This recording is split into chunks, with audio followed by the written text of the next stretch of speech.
I'd like to welcome you to the Rosedale Commemoration of Shame and Commitment to Change. My name is Clyde Henderson, and I'll be MC tonight. I'm an editor and researcher for the Why Are They So Angry podcast, learning community of the same name. And the theme of Why Are They So Angry podcast is systemic racism. See it, say it, and confront it. Tonight we gather to see, say, and confront a sad and large unknown incident of racism that happened in Johnstown exactly 100 years ago today. Although I'm not from Johnstown, my wife Carol French Boy is, and her family are as well. She has shared many fond memories of growing up here in Johnstown, but she's never spoke of the incident we commemorate tonight.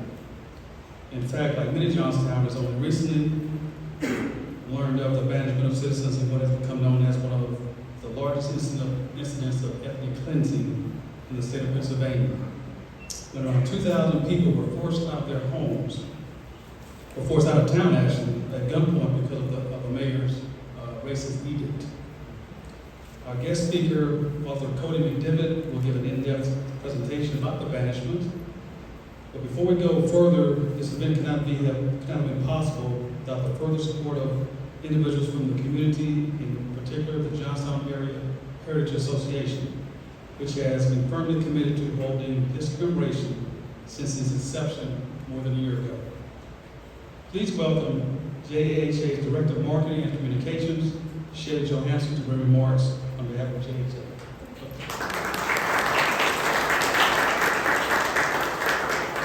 Thank you, Clive. It's really an honor to welcome you all here.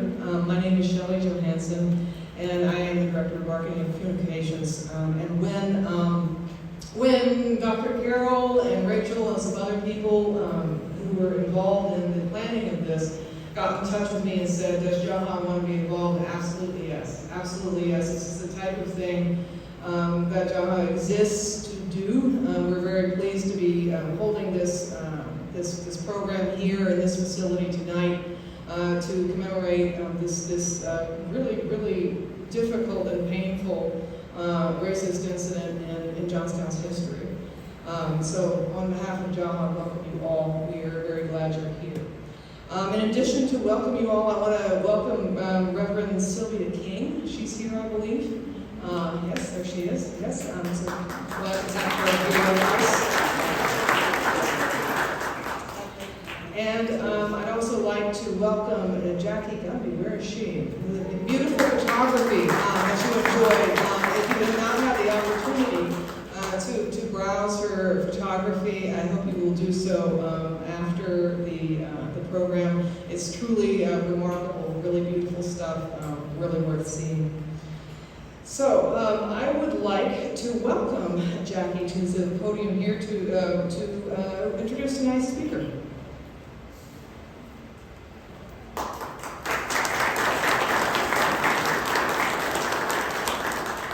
Good evening, everyone.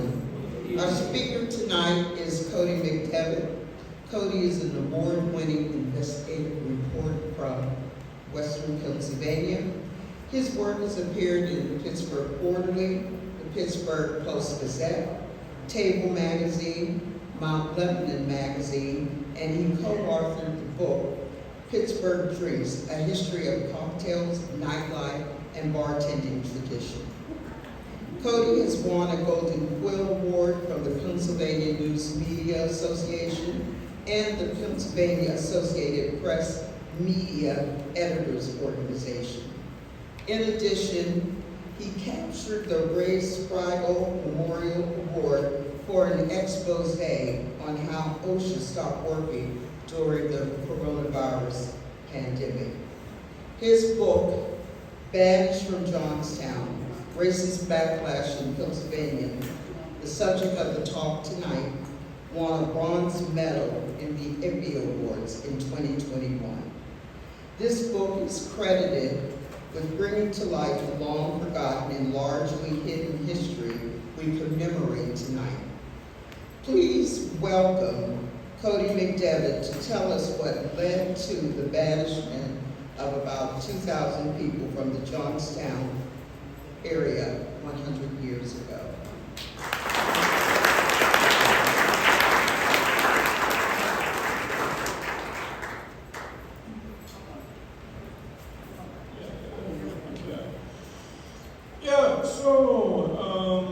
I've been a journalist in Western Pennsylvania, though I now cover reproductive rights on a national scale, and I have for the last 3 years. But before that, I was basically a local regional reporter that, in addition to writing about Black history, I have actually a speech impediment, so I'm trying to not have my voice break, but at the same time speak loud enough for everyone to hear. In addition to writing this book, I've also written World War II history, where I tracked down veterans in Somerset County, and then I interviewed about, I'd say about 50 of them, and then we wrote a compendium of short stories about World War II accounts. I was a reporter at the Somerset Daily American for 5 years until 2020, when I was laid off like half the newspaper force in the country. I do want to say that this project wouldn't have been possible without the support of my editor, Brian Wakey, who I invited here, but he's actually at a trappers convention right now covering it. But it's proof that journalism, when it's supported, when it's funded, when it's financed, can do remarkable things. And so when people ask me how this started, it started because I went to this historical association and I asked the president what was a really good Black history story to write about. And so he said, in sort of, I don't want to say passing terms, he just said, in 1923 there were about 2,000 Black people that were forced out, and there was also Mexicans. And I don't think that he thought it wasn't serious. He thought it was serious enough to write a story about and recollect. It was that at that point, the research technology that we now have available to us hadn't been available to him. And so, for instance, now we have things called newspaper databases. Does anyone use newspapers.com at all? Genealogical research. So things like this, like unearthing ethnic cleansings, racial cleansings, lynchings, attempted lynchings, as these newspapers have been added to these repositories, being able to reconstruct these types of events in local history books has become possible. And so there's a famous historian, Henry Louis Gates, you'll know him. He's actually called for the digitization of newspapers because he says that the more that we add these to these repositories, the more these types of stories will be unearthed. And I'll give you an instance. Right now, there's a separate racial cleansing. Same thing as that happened here. It happened in Stowe Township in Pittsburgh. And so I'm researching this now and have a bunch of open records requests to get official investigations and track down photographs possibly of this. But I'm going to sit here and I'm going to give you the scope of these types of incidents. It wasn't isolated simply to Johnstown. It happened in an estimated 400 communities in Pennsylvania, as well as throughout America, including California and New York City. Let me go first one. Okay, push the next one. Actually, that's kind of hard to see. Between 1890 and 1940, this was known as the nadir, which is the low point of racial equality. That's hard to believe since slavery seems like the low point, and it was in some ways. But this group is in reference to the post-slavery America. There was one lynching every 4 days in America, in the South, which is one of the reasons why there was a migration up north along with the poor living conditions of sharecroppers down there. As they came up north, they would go into these communities that they were recruited in, mills, mines, northern industrial centers that would send people south to bring up cheap labor to work in those facilities. As they came, to the next one, there was a massive population build up in places like Johnstown. There was, I think, in Rosedale, an estimated population of about 3,000. That was made up of Black Mexicans that were recruited at El Paso in Texas. For the next one. When they came, and this is frequently what Latinos are now actually experiencing too, is as they come, they're associated with crime. And so as you can see, well, you probably can't see because it's a little bit blurred by the light already. Its wave of crime seems to be sweeping the city. Negroes under arrest. This shows the effect. If you're a media studies scholar or professor, this shows the effect that media coverage can have on the population. And so there's a lot of suspicion that's bred among the white population towards these newcomers from the South and also from Mexico. Good. Next one. At the time, white supremacy was at its peak. And this is something that has been successful for any movement building, whether it's the civil rights movement, the women's movement, or even the movement for white supremacy. It's usually the most successful when the appeals are grounded in local politics or messaging or culture. And so for the Klan, what that meant is finding whatever intolerances prevail in the community and then using that as the recruitment material. And so if it was an anti-black bias, that's what they would emphasize. If people had hostility towards Jewish people, they would emphasize things like Leo Frank or the fact that they wanted to portray the image that Jews control the media and finances and everything. That would be one of the material. They were also anti-Catholic. So my ancestors, Irish, Catholic, were also people that they didn't like. Next one. We went to that one. Yeah, you go to the next one. Okay, so in 1923, there was a shooting. It involved a black man who was known as a troublemaker in the community. He came from Alabama, where he was suspected of serious crimes. And he was in marital distress with his wife, Rose. And so they got in an argument over her alleged infidelity. And he went out to drink with his friend Levi. And so he got really drunk, took a bunch of drugs, drove home, got in a car accident after he got in an argument with the man. And then a police officer came up to pull him over and said, "What's going on?" And then they shot the police officer. A bunch of cops are called to the scene, and then 3 more officers were shot and killed. As this happens, and as the news breaks throughout the community, there is all sorts of outrage. There are mobs that form to burn black neighborhoods, black churches, decry the wrongdoer and say that this is not a reflection of the black community, it's just this one individual who does not represent us. And it creates a bunch of hostility. And there was also, at the time, an election that was going on. The next one. And Joseph Alford. So I was talking to a reporter about, do you see any parallels between this person and Donald Trump? Anyone who's read the book? It's really weird because I started researching this in probably about 2014, and Barack Obama was president then. And so I just thought it was an interesting black history story. And then Donald Trump declared for the presidency. And then pretty much it was about 4 years. And as I was writing this, I was like, it's eerily similar to what is going on now, which is that there's a lot of race baiting, a lot of inflammatory rhetoric. And so in Calfield's case, he was running for re-election. And so he needed something that would galvanize the vote and turn the election in his favor. And since white supremacy prevailed in much of Johnstown at the time, he thought exploiting this situation would deliver the primary election to him. So, next one.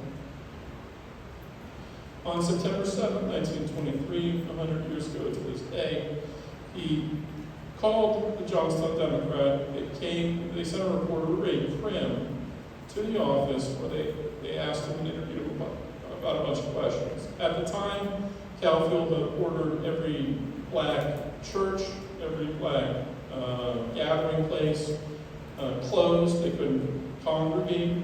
They couldn't have weapons. They couldn't purchase weapons. And then he told the reporter that he wanted every black person in Mexico who had been there less than 7 years to leave.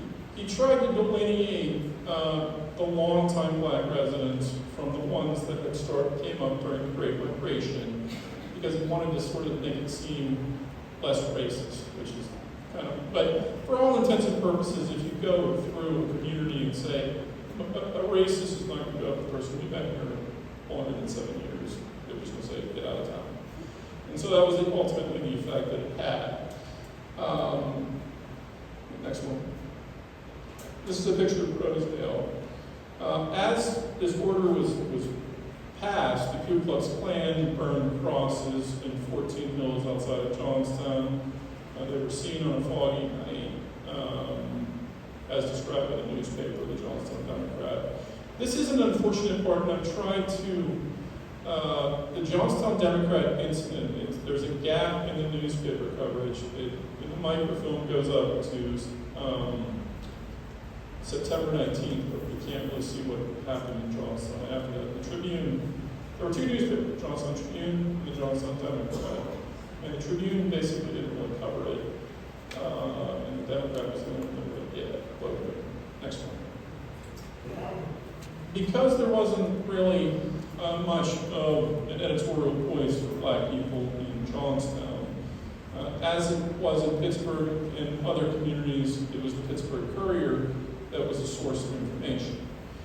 It was one of the most important black newspapers in the country, along with the Chicago Defender. There were others as well. There were papers in Baltimore and Harlem, but it was the Defender and the Courier that were the most important publications. One of the things that they did in these newspapers, they focused on high achievement in black communities, so graduations. They focused on more flattering aspects, weddings, anniversaries, events, ribbon cuttings, things that weren't covered in the white newspaper, which usually focused on the lurid details like crime, sex, and vice in the black community, which is what I went over earlier, which gave white people a jaded view of the black community. Next one. At the head of this newspaper was a fairly remarkable man, and probably the greatest journalist in Pittsburgh history, Robert Mann, most important historically anyway. He was one of only 700 African Americans to have graduated college during this period between 1823 and 1909. He built his wealth actually as a lawyer defending black defendants who couldn't get white representation. And so he made a bunch of money that way, and then bought the Pittsburgh Courier, and then revamped it into the paper that I just described. But unlike, this is a criticism I have of current media sometimes, is they don't necessarily do watchdog journalism, whereas he would do watchdog journalism of activist organizations in the NAACP. I've investigated nonprofits before, and so there's a way that you can investigate nonprofits where you look at something called the Form 990, which will give you the executive compensation of the organization. It will give you travel expenditures. It will also know whether it goes into another category called other expenses or other salaries. And so, for instance, if like an organization is bringing $1 million and then $500,000 to other expenses or other salaries, you sit there and say, what exactly are the other salaries? Or the other?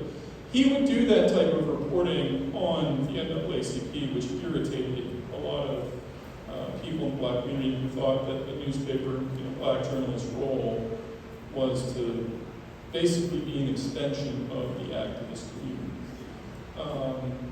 I side with his view of journalism, so that even in my own stuff, when I write about, say, for instance, reproductive rights, I still do watchdog journalism of the organizations that I cover. The next one. We kind of covered that one.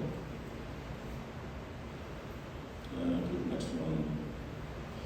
So as the black newspapers start shifting the focus, they send reporters to Johnstown to write about this. They run a bunch of editorials about what's going on in Johnstown. It starts drawing the attention of other black newspapers like the Defender. And soon across the country, black newspapers everywhere are writing about what happened in Johnstown. And as the black newspapers decried the incident, the white newspapers like the New York Times, the LA Times, and others start covering it and then also writing editorials as well. And so it starts shifting national opinion on Joseph Calfield. And in the South, this was an interesting part. That is a cartoon from the Chicago Defender that says, "A million reasons why the black man should stay in the South." The Johnstown incident was used as propaganda by Southern plantation owners as a reason for why black people should stay put instead of going up north. The Defender and the Courier rebutted those claims by then reminding people of all the terrible things that were happening to the black community in southern states with lynching and unsanitary living conditions and other things that led to poor quality of life. Next one. As the media starts drawing attention to this racial injustice, there are two activists that start paying attention to it: James Weldon Johnson and Marcus Garvey.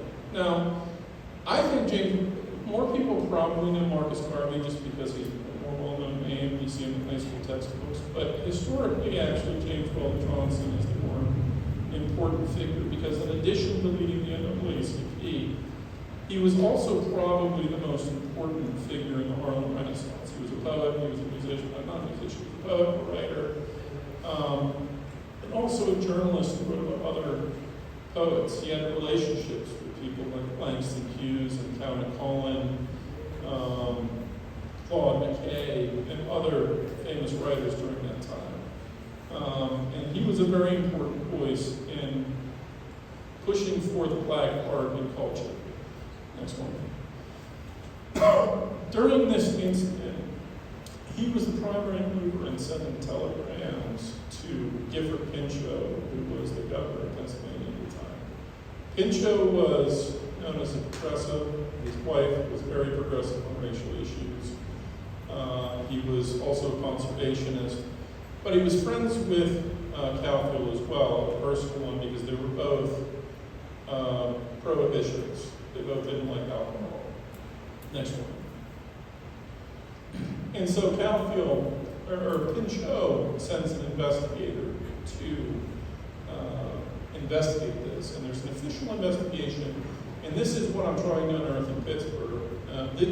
This, at the time when I did this, was like a really big thing for me because I hadn't written that many books before.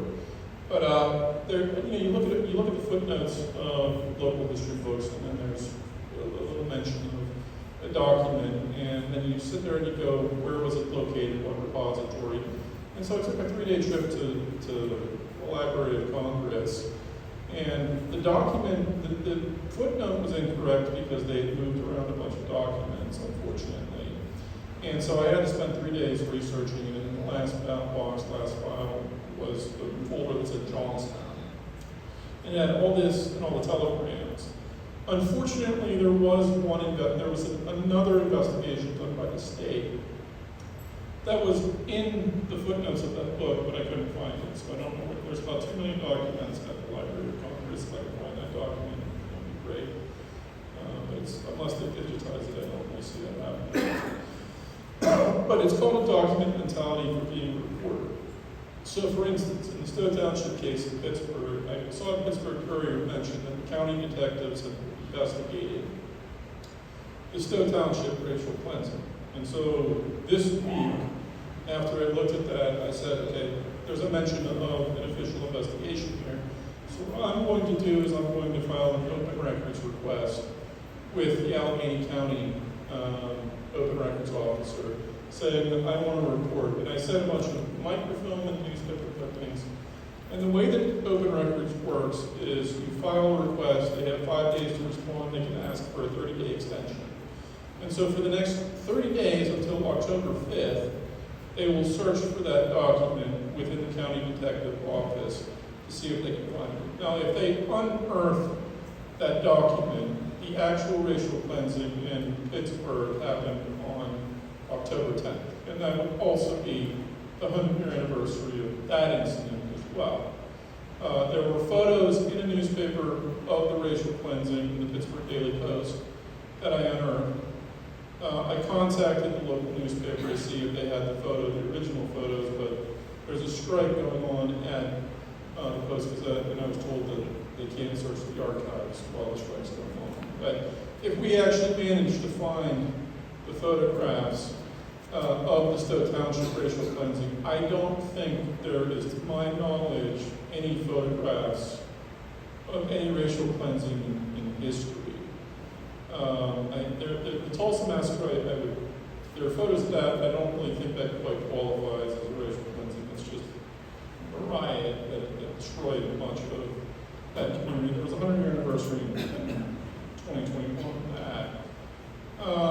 But like I said, I wanted to, I'm trying to track down photographs, I'm trying to do research in other communities, and I'm also using my social media platforms as a means of teaching people, white and black, in other communities, the research methods they would have to employ to reconstruct these events in their own communities.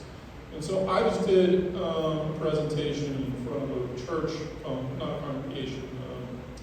It was like I'm not very religious, but I spent speaking to churches all over, but it was a gathering of church leaders. And they asked me what they could do when they went home, and I said, what you can do is you can go through the microfilm of these migration periods from 1917 through 1950 and see if there was a similar event that happened, and if there's newspaper coverage. You can reconstruct it through microfilm, and then you can see if there's, as I said, any official documentation of the incident, which you can then request a broken records request. Document mentality, and that's a term they give to investigative reporters, and it's the way that you have to go as a researcher. Next one. So after the investigation, back to the story, the investigation comes back. It's not necessarily whitewashing, but it doesn't accurately describe what happened. But the investigation and the press that came toward the city turned public opinion locally in Johnstown against Calvin, and he lost his bid for re-election. One of the other things that I should sit here and say that it didn't go into, the mayor at the time had the same powers as the magistrate, so they had a thing called police court. And so if a defendant was brought before the mayor, he could sentence him to jail or fine him. And that was a tool that Calfield used to enforce his order for them to leave. They would round up black people on disorderly charges, they would bring them before court, and then he would say, I can either send you to jail for 3 months or you can just leave town. And that wasn't included in the report, but it was included in the microfilm when they found that that is in fact what he did. Next one. So this is, we say that, we talk about Trump. 4 years later, Calfield, there was a crime wave, 2 police officers were killed. He's in the middle of criminal charges, criminal investigation. He runs for re-election and he wins in Johnstown. And then 2 years later, he's in prison and he's released from prison, and then he dies at home. And there wasn't really much mention of the Johnstown incident. These racial expulsions were kind of afterthoughts for a lot of the community. So even in his obituary, it wasn't really mentioned. And then they were actually mourning his death at the time of what happened. Next one. So this is something that I encourage everyone to do. I spoke to the Post-Gazette and I said, that I understand there's also some reticence of white people researching black history stories. The thing is, and this is just a practical consideration, in places where ethnic cleansings happen, they're almost entirely white. So if you want to sit here and find out, and I found out when I spoke to a church in Bedford County that there was actually a sundown town with a sign that said N-word no longer head in this town past sundown. It was on a sign, and it told a person who came to the church to just find a picture of the sign, find a black person that saw it, and then tell the story in a newspaper article. And so if you find out that this happened in the middle part of the state, which is probably where it predominantly happened, you can sit there and then write a nice newspaper article for your local newspaper, or even if you wanted to write it for the Post Gazette, it would take it. or the Pittsburgh Courier, or some sort of historical document, you can do that. There's also a website. I included this in the Post-Gazette article that I wrote answers for. It's at Two Blue, where if you find out about a sundown town community, you're supposed to report it to the national database of these communities. So for instance, Johnstown was added to the database for national historians to consult, as this book is a useful reference. For this instance, in the Stowe Township, when I write an article about that, will also be a useful text and document for national racism researchers to use. And we'll have 2 instances in Pennsylvania documented. If there are 400 other ones, then there are other ones that can be researched and documented as well, not only in Pennsylvania, but elsewhere as well too. Next one. Stowe Township, as I said, Beaver County had a racial cleansing, Harrisburg and Altoona, Newcastle. These are all places that happen. Johnstown is the largest racial cleansing that I've seen reported. In Pittsburgh, it was 500 people. Here, it was 2,000 to 3,000. We're still in the early phases of researching this phenomenon. It needs funding badly to research all of it in Pennsylvania as well as elsewhere. And we'll learn more about how they happened and also what to guard against in the future. Since the time the book came out, we've done several things. One, I did presentations at local historical societies, churches, schools, as well as conferences to students in college. I secured a historical marker. It's now in my garage. I was talking to Bruce Hasselwood about this coming up, and then getting approved guys to just pour concrete. I was going to help out doing it. And then we also got proclamations from the city, the county, and then Governor Josh Shapiro as well. And this is now officially today, and I hope it's now commemorated yearly as Rosedale Banishment Remembrance Day. It's called the Rosedale Banishment because Rosedale was a black neighborhood in Johnstown, and that's where they left from. Banishment. It was also a term that was generally given to it by the trip down, so I took note of that as it was called the Rosedale Banishment, and then that was the term that I've since applied to the incident. Now it's officially known as that. Next one. Next one. And I'm still doing the oral history, but these are the funding for either, even if it was here or in Pittsburgh, is time consuming and expensive because you have to track movement through census research. And so you would look at, for instance, the 1920 census of Stowe Township or Johnstown, and you would see this says black person, Negro, and then you would see the age, and then you would track it across other neighborhoods in Pittsburgh or in other cities. And then you would sit there and try to track down and build a genealogical tree for each one of those people. And then you would use contact repositories like Verified or White Pages and advanced searches to get their phone numbers, and then you would write letters to them saying, is there any recollection or documentation through diaries or photographs of this happening? And that would be the next phase of what you're supposed to do in either this instance or in any other part. And if you wanted to make a case for reparations, I get that question a lot. It's harder in Johnstown because it's the case for reparations in these racial cleansings is based on the dispossession of property. And so if a person was forced from their home, they lost that whole value of that home without being compensated. In Johnstown, I've since found out, since the time this was published, that most of them were squatters.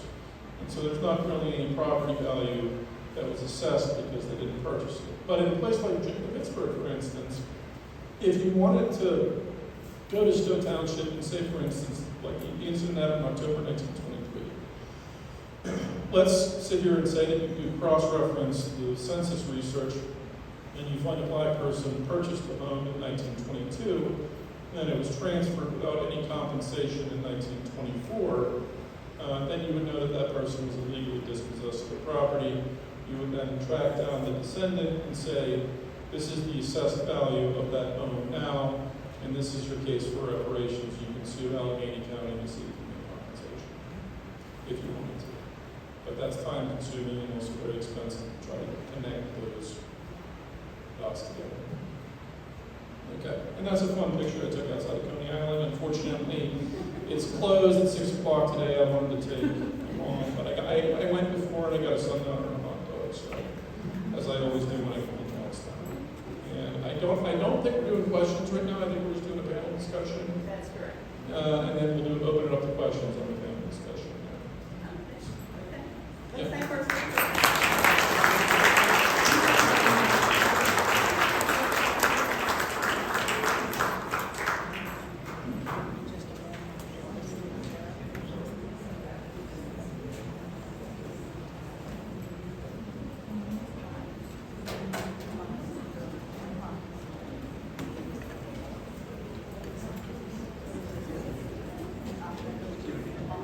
I think I'm good.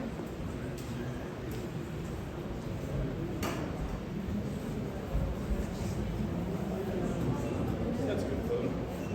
It's unfortunate that I actually get All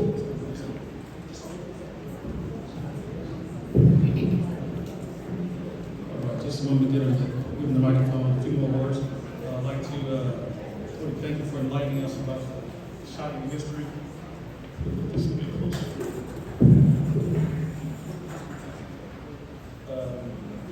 Transition to the panel program. We're going to spend time to recognize the team that organized the program and the collaborating organizations that lend their support. Please stand as I call your name to recognize your organization. The planning team that began this work a year ago was Rachel Allen. Rachel, will you please stand? Marshall Cheney.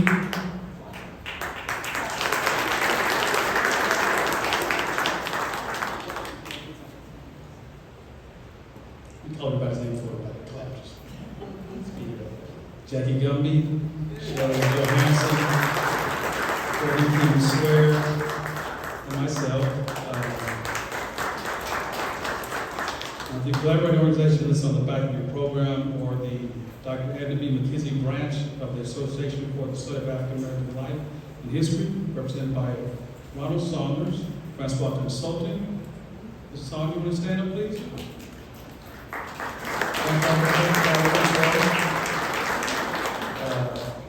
JAHA. Can you stand up, please, Shelley? Johnstown Branch NAACP, Ms. Alan Cashar is in here. Johnstown Women of Influence, represented by Melanie McDowell and Courtney King Square.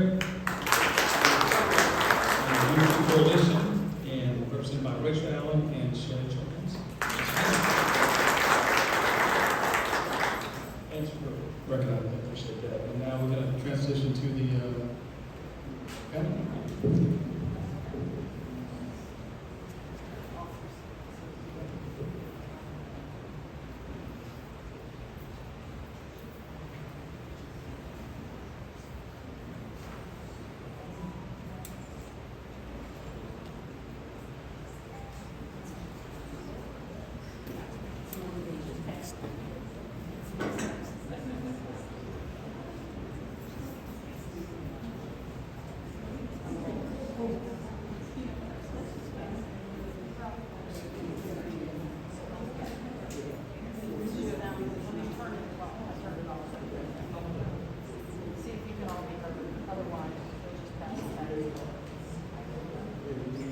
Okay. Yeah, I mean, we'll figure it out. We'll probably just have to pass it.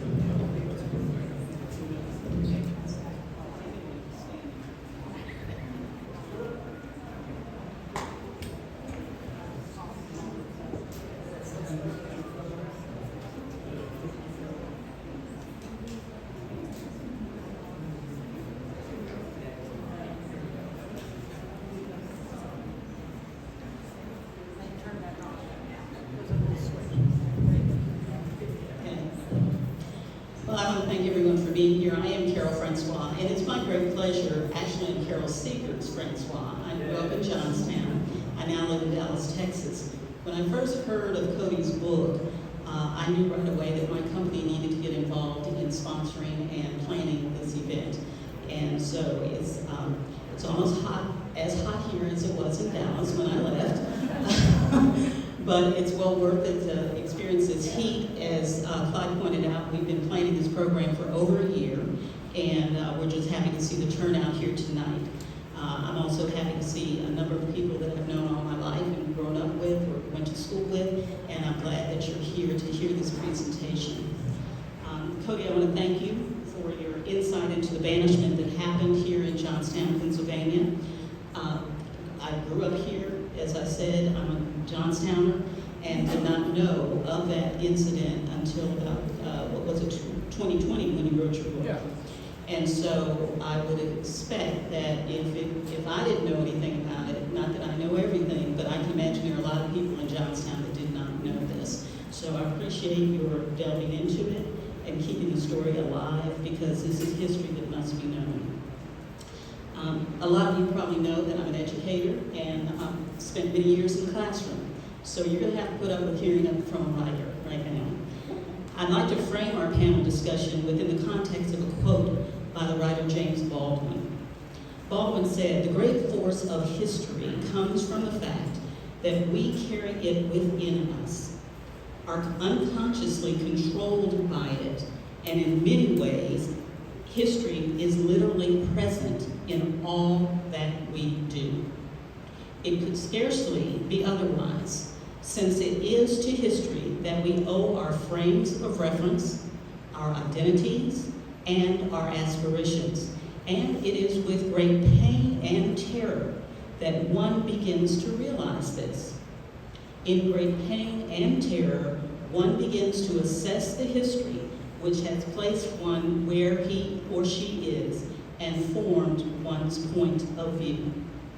Again, not having known this history, it is very important as I listen and share with you that quote by Baldwin, that really we may not understand how we have been shaped by the history that Cody shared with us, whether you knew it or not. Your history has been impacted by something that happened 100 years ago.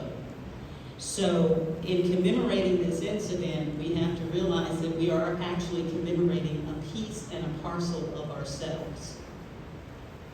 Now, I'm going to ask Cody, we've had some other instances, and I know you talked about instances in Pennsylvania, but keep in mind that in 1919, there was an outbreak of racial violence known as the Red Summer that affected Black citizens in at least 27 cities across the United States. And that violence, which continued well into the 1920s, with the infamous event that most of us know of as the Tulsa Massacre in 1922, included all types of domestic terrorism, lynchings, murders, banishments, neighborhoods wiped out like Rosedale, and property and land theft. And I appreciate the fact, Cody, that you talked about how and what can be done if you have a history and know that land was taken from you or your family. So you talked about some other instances of banishment based on race or national origin in Pennsylvania that happened. Were any of these as serious or as well, they're all serious, but as impactful as what happened in Johnstown?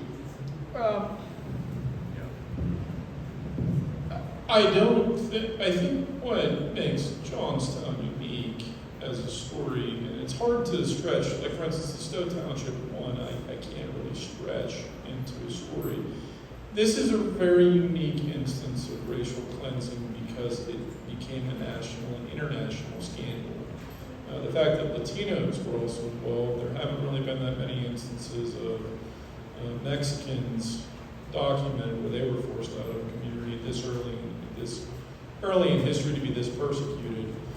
And the fact that there was also, the theme for this year's Black History is defiance, correct? The Black newspapers were defiant, and this is the perfect instance of how Black people came to the rescue of their own. lot of these types of stories, unless there's some sort of a documentation or investigation like I found, are very hard to stretch into a book. Even this work was hard to stretch into a book. But to answer your question, the only instance that I've really researched extensively in Pennsylvania is in Stowe Township. And there are varying reports that say that I think it was 300 to 500, so it wasn't on this scale. And as of right now, the research that we know, I think this is the largest racial cleansing in Pennsylvania history. Cody, while you have the mic, I want to ask you, talk about the KKK. And I recall a quote, I think in your book, you said, a member of the Klan said, we want you to understand, this is the quote, we want you to understand that our demonstration tonight, meaning the burning of the crosses, is not directed toward the law-abiding Negroes of Johnstown. We are after that dirty crew that has been sent into Johnstown, those questionable characters gathered from questionable neighborhoods in other cities and dumped upon Johnstown to stage their drunken revels, their shooting sprees, and their murderous designs. So, obviously, Cody, if you've got a KKK member willing to speak out to a newspaper, were there other instances or situations that involve the Klan in this area that you know of or heard of or wrote about? Yeah, the Klan at the time, the reason it was so successful was because of its publicity strategy. It localized every appeal, but it would also have church invasions where it would go into churches and then ostentatiously hand money to show that they were charitable. And then they would, if they had burnings, they would invite reporters to come up and cover the burnings. And there's a famous, I think I included this photo in the presentation in the Johnstown Tribune, where it like described them almost as like cultish, like where it was really creepy, as it always is, of them burning a cross. It was in the newspaper. So, yeah, I mean, they weren't covered like in this. If you cover a newspaper, like if you read journalistic history, the coverage of the Klan in the 20s was covered more as a civic organization that was membered by respectable people in society, whereas if you do it in the 60s, it's covered as a terrorist organization. And that's whenever the coverage started being more accurate about what their motives and actions were truly like. But I think the Klan's behavior in Pennsylvania, say for instance, was a lot different than in Mississippi. I traveled to Mississippi actually last year, and in the course of actually some of the coverage that I was doing on my reproductive rights stuff, I kind of encountered some of the white supremacists down there. And it's just, like there was a historian at Heinz History Center who said he doesn't like to rank racism. But there are certain places, I think, that you go in America where there are just certain things that would happen that they wouldn't happen elsewhere. And I think Mississippi is one of those places. And I think certain parts of Pennsylvania, like the central parts, are probably more historically troubled by racism than, say, Pittsburgh or Philadelphia. There are some substantial issues in both Pittsburgh and Philadelphia as well. Maybe speaking specifically about racial incidents of terrorism or harm, those kinds of things. Again, there's a difference between systemic racism and that kind of racism. Yeah. Well, I heard you mention earlier the idea, the concept of the sundown town, and Courtney Square is here. Courtney is a researcher herself, a historian, and my co-host on our podcast, Why Are They So Angry? And Courtney, we did a podcast on sundown town. So what is your history of it and understanding of what a sundown town is? And would you classify Johnstown as a sundown town? Well, that's a very compound kind of question, because we always, Those are the kind of questions I do. and that's the kind of questions I answer. Do you ever wonder why your town is made up the way it is? Why you don't feel safe going to certain parts of central Pennsylvania or Mississippi? That's by design. Sundown towns are towns that were created exclusively to exclude and remove African Americans and other ethnicities, but mostly African Americans. After Reconstruction, which was a glorious dream that did not happen, racial tensions, especially in the North, because of the fear of the Black Plague coming from the South, began to rouse up different neighborhoods. So through town ordinances, which were illegal, through terror acts, meaning we're going to grab a Black man and make the Black people in town watch us lynch and burn him, so you know not to live here. Signage, ethnic cleansings, and all-out burnings and massacres. So that's how sundown towns are created. They're also very secretive. You don't know why your town is a sundown town. People know, but you're not going to write that down because that's not good for the Chamber of Commerce brochure that we're a sundown town. Would I say that Johnstown is a sundown town? If the cleansing worked the way that it was supposed to, yes. But for those ancestors and families that were already rooted and grounded in Johnstown, I'm talking about Bethel AME, I'm talking about Cambria AME, those churches and activists in the community. Yes, there's 3.3% African Americans in Johnstown, but to be considered a sundown town, you must have over several decades 1% or less African American population. Fun fact, there are not a lot of sundown towns in the South because Black people were already discriminated against. It didn't matter. The thing in the North was we do not want these people next door to us out of fear. Okay, now we have a little bit of clarification on the idea of a sundown town. And sundown basically meaning when the sun comes down, you, if you're Black or another ethnic group, time for you to leave. You don't let the sun catch you here, or the sun go down when you're here. There's an article, and in fact, I want to encourage everyone when we take our, when we end the program, I want to thank one of the individuals who came from the Tribune Democrat and brought some of the newspapers from the, I think it was a 3 or 4 part article series that was run about the Rosedale situation. And in that, one of those articles, the reporter said, Mayor Joseph Caulfield forever transformed the economic and cultural identity of Johnstown. So that's pretty powerful to change both the culture and the identity of a town. So a banishment does that. So let's think about 100 years where we are now. 1923, now we're 2023. What impact, and I'm giving this question to both Cody and Courtney, what impact do you think that incident of 100 years ago has actually had on this community today, 2023? I definitely think we're living in a what could be, because we don't know who was expelled, the artists, the mayors, the activists, the teachers, the students, the potential spouses and families that could have been created.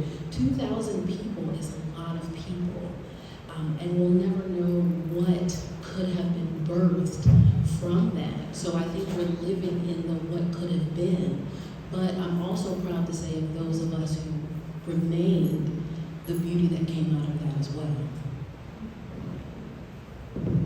Well, I mean, I think last year I spent 2 weeks traveling through the South. So I went through Kentucky, Tennessee, Mississippi, Georgia, Alabama. And you see how important, say for instance in Memphis on Beale Street, that music was, or that in Nashville now Music Row is.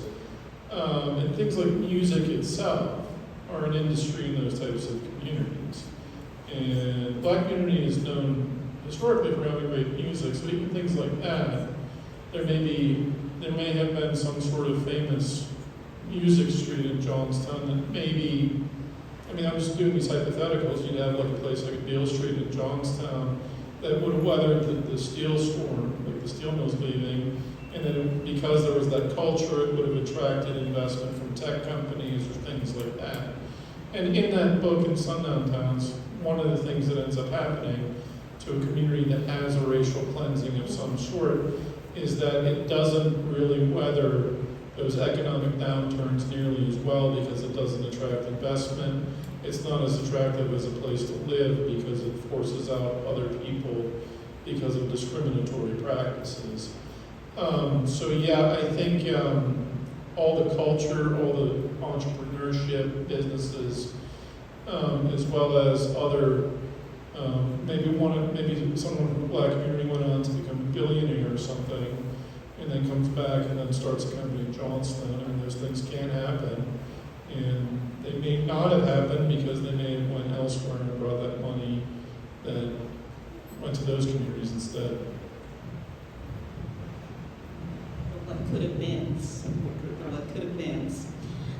Cody, you said you managed to secure a historical marker to commemorate this incident here in Johnstown, Rosedale. Why do you think it's important, both to you and Courtney, why do you think it's important to have those types of monuments, mementos, remembrances for incidents like this? Why do we need that? We see historical markers all around our town, we see them around the country.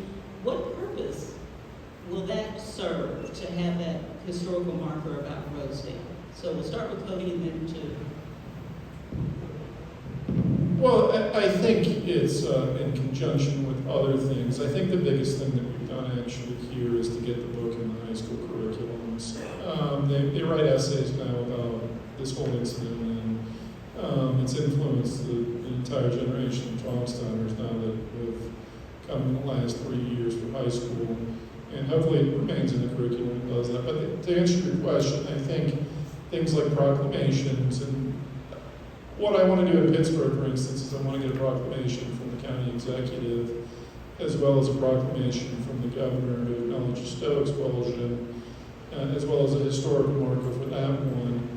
It's important to recognize that these things happened in these communities, and the more of these historical markers that are present in each community that it happened in, the more cognizant I think people will be of the challenges that people of color have faced in these communities, and maybe that seeing those signs and reading them will in fact maybe make them better people when they realize that some of the things that have happened in their community should never happen again. I totally agree. When I was a little girl, and my mom is here right now, and I'd get in trouble after my punishment, she would say, well, what did you learn?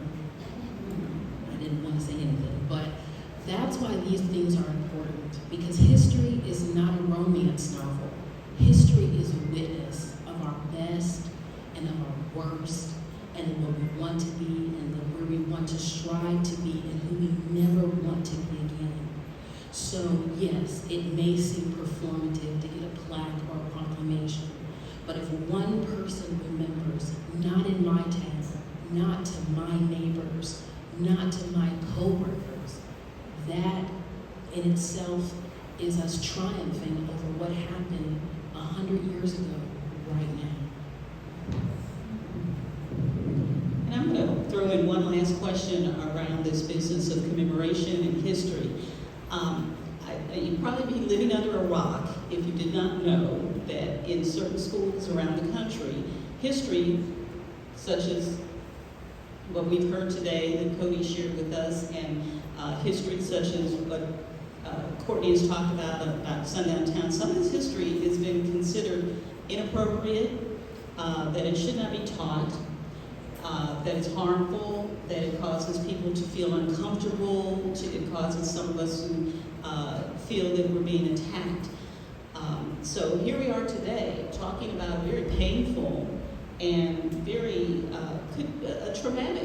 very traumatic incident in our town, my hometown's history. So here we sit, and here we think.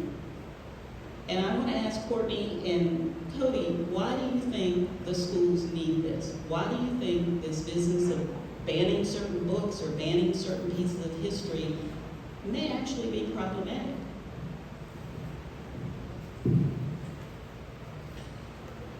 Well, I should preface this by saying I think a lot of the challenges of getting the books in the curriculum are often the tack taken to try to get them in as well. But I also realize that white privilege also played a role in me getting the books in the curriculum too. But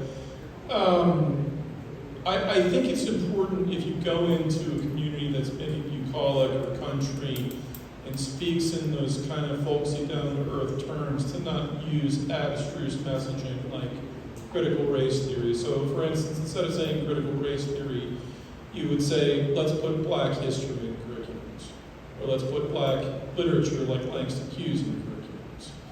The end result of getting it in the curriculums is the same, which is that the students engage those perspectives and topics and then grow from them.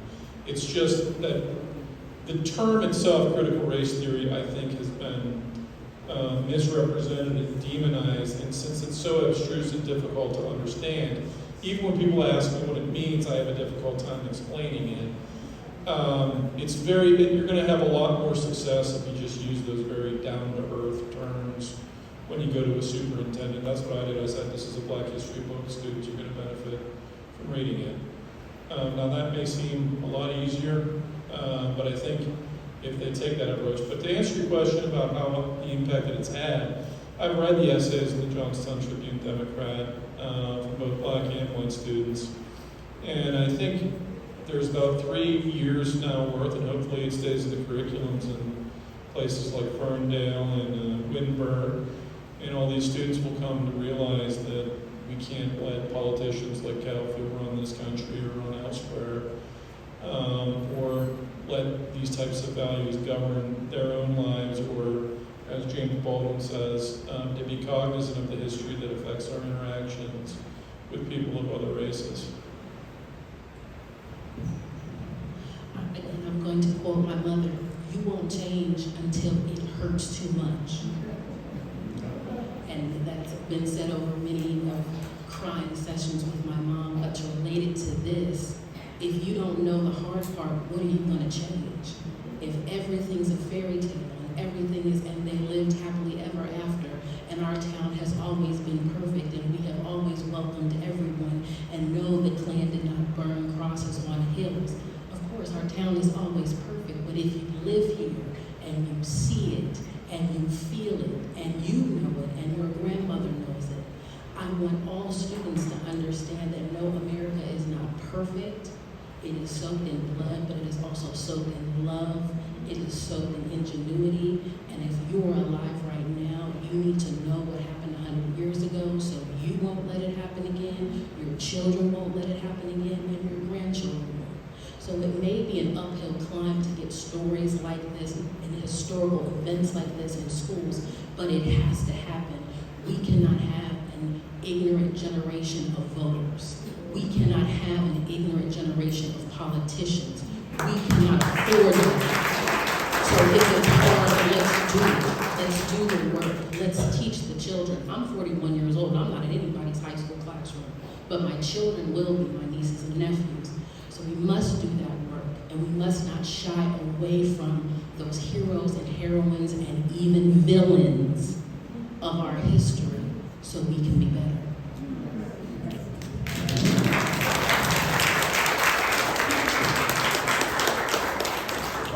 Well, I'll claim her as my niece. I want to thank Cody and I want to thank Courtney both today for participating in the panel. We're going to move to the next part of our program, so I'm going to give this back. For questions, what we're going to have to answer questions and answers. Cody is going to be doing a book signing. And I know many of you want to get a book signed, or if you don't want to have a book or you don't want to get a book signed, you'll have a chance to come to the table and ask your questions personally to him. So that's how we're going to handle that. But right now, we have some other pieces of business to attend to, so I'm going to give the mic back to this gentleman.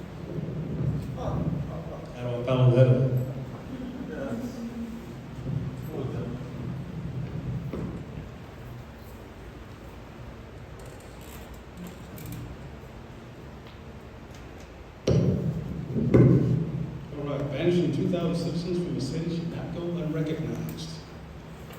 Pennsylvania Governor Josh Shapiro, Mayor Johnstown Mayor Frank Janovic, does that say that right? Janovic, thank you. Understand the gravity and importance of this day, and both the governor and the mayor have sent proclamations recognizing this incident. And I'll read them right now. The governor first. Greetings, I am honored to commemorate September 7, 2023 as Rosedale Banishment Remembrance Day. We are a nation comprised of individuals from all different backgrounds, and we thrive when we recognize the diversity that brings strength and vitality to our communities. The Black and Latino story in Pennsylvania is one of remarkable contribution to our culture and our shared social fabric, and we are proud to honor their history. The Rosedale Banishment represents a tragic moment in our Commonwealth history. As Governor Pinchot fought for the rights of all Pennsylvanians in 1923, my administration has and will continue to stand for the rights of all people. We cannot tolerate nor excuse any form of hate in our communities, and I firmly believe that no matter your race, religion, or background, you have a place in Pennsylvania. On behalf of all Pennsylvanians, I am honored to commemorate September 7th, 2023 as Rosedale Banishment Remembrance Day. I encourage all Pennsylvanians to acknowledge this important observance and to continue to work toward the goal of liberty and justice for all. Given under my hand and the seal of the Governor at the City of Harrisburg, the 7th day of September 2023, the year of the Commonwealth, the 248th. Signed, Joshua Perry.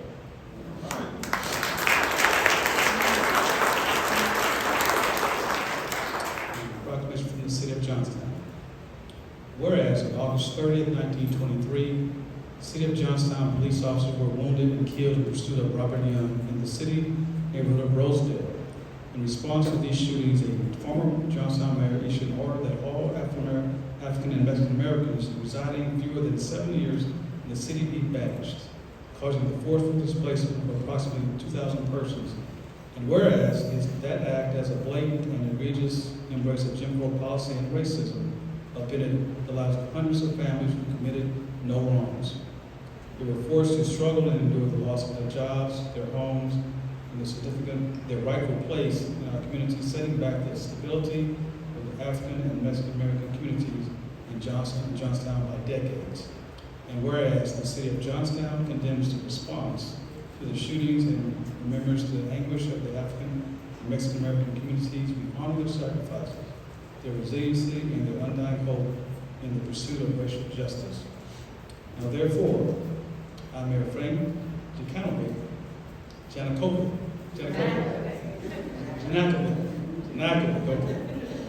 Mayor of Johnstown, Mayor of the City of Johnstown, on behalf of City Council, give remembrance to this 100th anniversary of the Johnstown Banishment of 1923.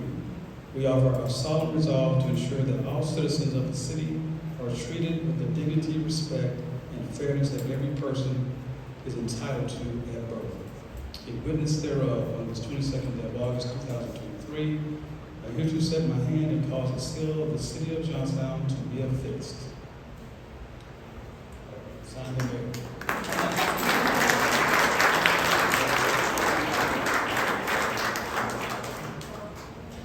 We were very unfortunate that Senator Casey couldn't join us. However, we are very fortunate that Councilwoman Reverend Sylvia King, at the last minute, was able to get a proclamation, so we're going to ask her to come up and read that for us.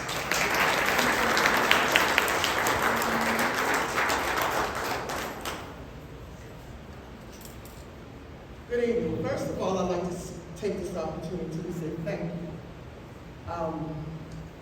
Born and raised in Johnstown, and I just recently became aware of this incident in Rosedale because guess what? Certainly wasn't talked about in school. I don't even really know if my parents, if they knew about it, they didn't talk about it. You know, certainly my father probably did, but they never told us about it. And Courtney, I am just, we need to talk. Because incidents like this need to be told. They need to become a part of our, not only history, but your knowledge. Because these are the things that help shape the diversity and the inclusiveness that we strive so hard for in this town. And as a council person, I'm glad to see how far we've come. But I believe that when you're able to bring out things of this nature, this only helps to increase us as a society and as a people, because we come to understand that it's very important that we know the good, the bad, and the ugly. because it might answer a lot of the questions that we may have. So I want to thank you so very much for bringing this to the light. I was contacted by Senator Casey's office, and Senator Casey wasn't able to be here today, but he sent this letter and asked me to read this letter on his behalf. It says, "Dear friends, I extend my regards as you mark the 100th anniversary of the Rosedale banishment. In 1923 in Johnstown, Pennsylvania, 2,000 Black and Mexican residents were forced to leave their homes by the then mayor. It was a terrible injustice compounded by the emboldenment of the Ku Klux Klan that impacted those who remained in the community.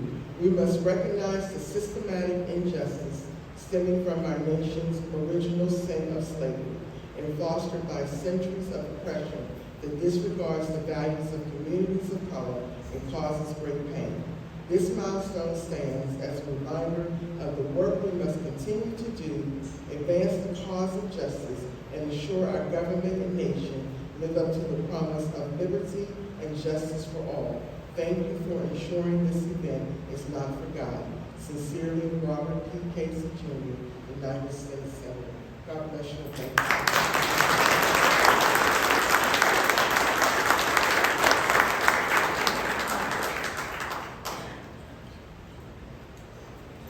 Thank you so much, Ms. King.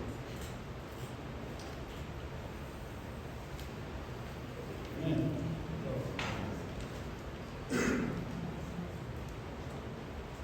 Proclamation and historical markers are important symbols of memory and restitution, but communities that experience traumatic incidents like the ones discussed tonight must also take time for restoration to work through the pain and shame.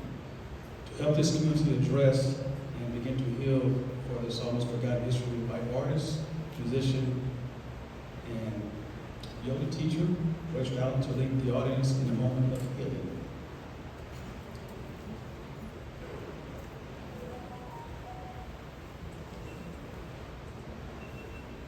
Hello. Let's take a moment here together and just acknowledge the feelings and emotions that showed up tonight. You might notice where they showed up in your body. You might take a couple breaths into spaces that feel tender and raw. And I'm going to offer some words for this present time that is informed by the past and invites us into the future. May we resist burying the unbearable. May we risk the discomfort of hard truths.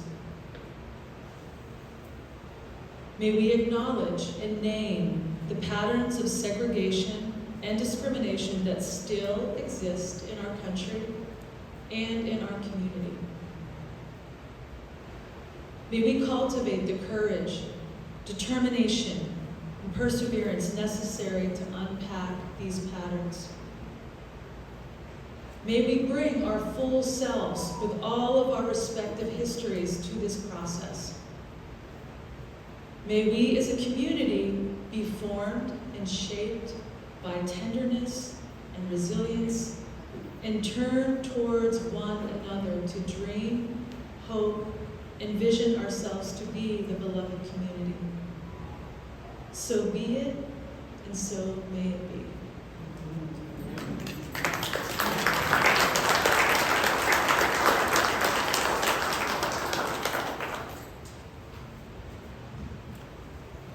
Thank you for that. Appreciate it very much. We have one more proclamation. Mr. Thomas Trulinsky, President Commissioner of Cameron City, County of Cameron. Good evening. My teammate, Commissioner B.J. Smith in the back. B.J., thanks for being here. We were a little late. We got here about 30 minutes ago. We were at Penn Highlands Community College first Police Academy graduation. And as soon as that was over with, we came right here. So thank you for letting us be part of our program. Whereas the Rosedale incident occurred on August 30th, 1923, when 4 law enforcement officers lost their lives in a fatal shooting. Whereas in response to the Rosedale incident on September 7th, 1923, Mayor Joseph Caulfield forever transformed the economic and cultural identity of the city of Johnstown when he ordered all African American and Mexican immigrants who have lived in the city for less than 7 years to leave within the city within 24 hours or face fines and jail time. And whereas Mayor Caulfield decree was never officially made into law, but it was successful in intimidating the intended targets in the wake of the Rosedale incident. And whereas an estimated 2,000 immigrants uprooted their lives and left the city, and the banishment attracted regional, statewide, and nation attention. And whereas Rosedale banishment represents a tragic moment in history that all should learn from. Therefore resolve we, the Commissioners of Cambria County, do hereby proclaim September 7, 2023 as Rosedale Banishment Remembrance Day in Cambria County. And we ask for all individuals to stand for the rights of all people. Board of Commissioners, myself, Tom Trunisky, Commissioner B.J. Smith, and Commissioner Scott Hunt, and testify Chief Deputy Clerk Tyler County. Thank you.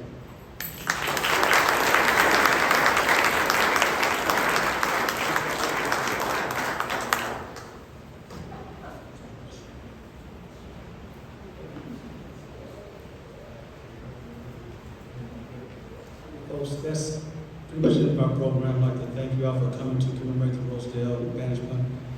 Remember, learning this history doesn't keep us rooted in the past. It can give hope for the future and an opportunity to change. Now, please join Chloe for book signing after this, and we have light refreshments in the room to my right, and get a chance to get a closer look at Jackie Gunn's beautiful photo exhibit that's out in the foyer right there. Thank you all for coming.